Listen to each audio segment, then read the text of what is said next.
आज हम लोग करते हैं क्वेश्चन नंबर 18 जिसमें कहा गया है neutron initially at rest decays into proton electron and anti neutrino the ejected electron has momentum 1.4 into 10 power minus 26 kilogram meter per second and anti neutrino 6.4 into 27 kilogram meter per second. Find the recoil speed of proton. Condition क्या दे रखी? If the electron and anti neutrino here are ejected along the same direction. ठीक है. फिर next में है if they are ejected along perpendicular direction. तो देखिए इस क्वेश्चन को कैसे करेंगे. स्टार्टिंग में न्यूट्रॉन हमारा जो है रेस्ट में था.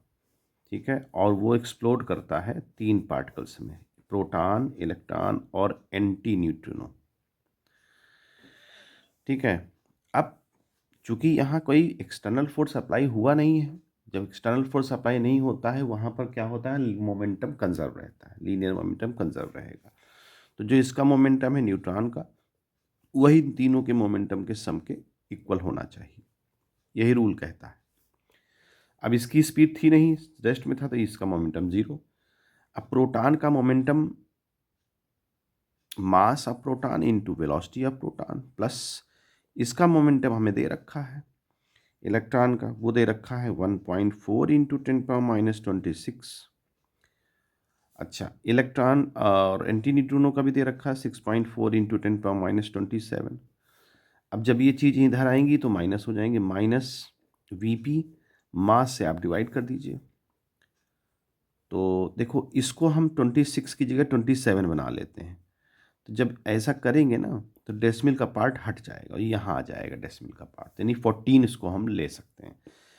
ऐसा इसलिए कर रहे हैं ताकि 27 जो है हमारा आसानी से कॉमन हो जाए. अब मास ऑफ प्रोटॉन दे रखा है 1.67 इंटू 10⁻27. अब देखिए ये वाली वैल्यू, ये वाली वैल्यू और ये वाली वैल्यू इन दोनों से ऊपर से कॉमन होगी, नीचे से कैंसिल आउट हो जाएगी. 14 और 6 मिल करके हो जाएगा 20.4 डिवाइड बाई 1.67. इसको जब डिवाइड करेंगे तो 12.2 किलोग्राम मीटर पर सेकेंड आएगा. अब देखिए माइनस में आएगा.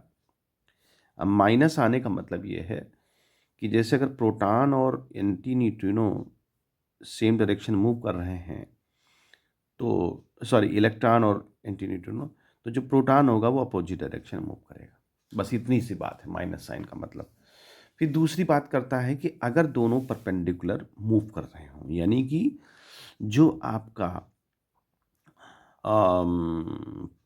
इलेक्ट्रॉन है और जो एंटी न्यूट्रिनो है वो दोनों अपोजिट डायरेक्शन में मूव कर रहे हैं, परपेंडिकुलर डायरेक्शन मूव कर रहे हैं, तो हम ये मान सकते हैं कि दोनों का मोमेंटम जो है क्या होगा, एक आई कैप में लेंगे और दूसरा जे कैप में लेंगे.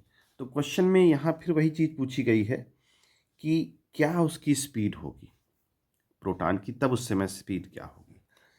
तो देखिए जो है सबसे पहले हमको मोमेंटम देखना होगा. इसका मोमेंटम आई कैप ले लीजिए, इसका मोमेंटम जे कैप ले लीजिए. फिर इन दोनों का रिजल्टेंट पॉइंट पता कर लेते हैं. मान लीजिए जैसे इसका आ जाए पी ई आई कैप और इसका मोमेंटम हो जाएगा पी ए जे कैप.